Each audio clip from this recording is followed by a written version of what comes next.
Bonjour, j'espère que vous allez bien.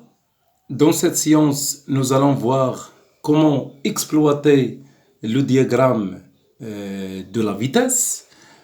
Donc, quand on a la vitesse, la variation de la vitesse en fonction de t, donc il y a ici, comme vous voyez, deux courbes. La courbe représente Vx en fonction de t, c'est une constante, c'est-à-dire que le mouvement est rectiligne uniforme dans ce cas-là, mais la vitesse Vy varie en fonction de t d'une façon affine.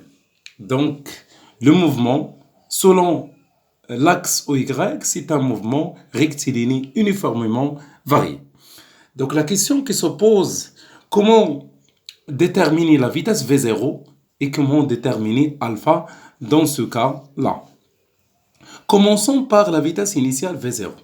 Donc d'après cette courbe, nous allons déterminer, on va voir comment déterminer la vitesse V0x. Donc V0x, c'est V0 à l'instant 0, c'est ça.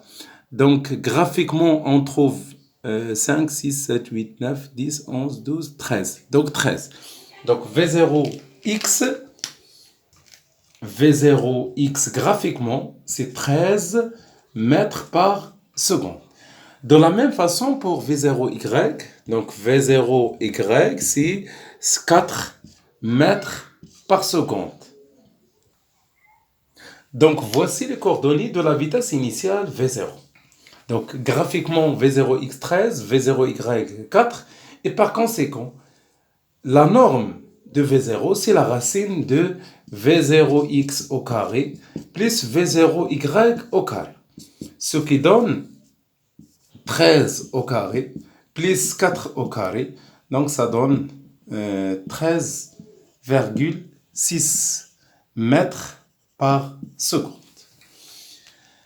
Bon, passons à l'angle alpha. Donc, voyez ici que V0, faisons un angle alpha avec l'horizontale. Donc, je dois schématiser V0. Donc, voilà.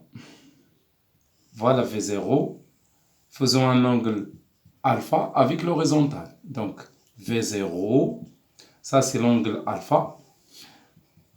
Par projection selon les deux axes, donc on a ici V0x et V0y. Donc pour déterminer alpha, on utilise soit le cosinus de alpha, soit sinus de alpha, soit tangente de alpha. Donc si on prend par exemple le cosinus de alpha est égal le côté adjacent V0x divisé par l'hypoténuse V0. Donc V0, donc je m'excuse, donc ça donne combien? V0x c'est 13 divisé par V0 c'est 13,6. Voilà le cosinus alpha. Donc alpha est égal, en utilisant la calculatrice, donc c'est cosinus moins 1 de 13 divisé par 13,6. Donc ce qui donne environ 17 degrés. Si on utilise par exemple tangente de alpha, c'est le côté opposé, c'est V0y, voilà le côté opposé, c'est celui-là, divisé par V0x. Donc alpha, c'est tangente moins 1 de V0y divisé par 0, V0x, et on trouve la même valeur. Voilà cette séance concernant l'exploitation de la courbe qui représente la vitesse en fonction de t. Merci pour votre attention et à la prochaine, Inch'Allah.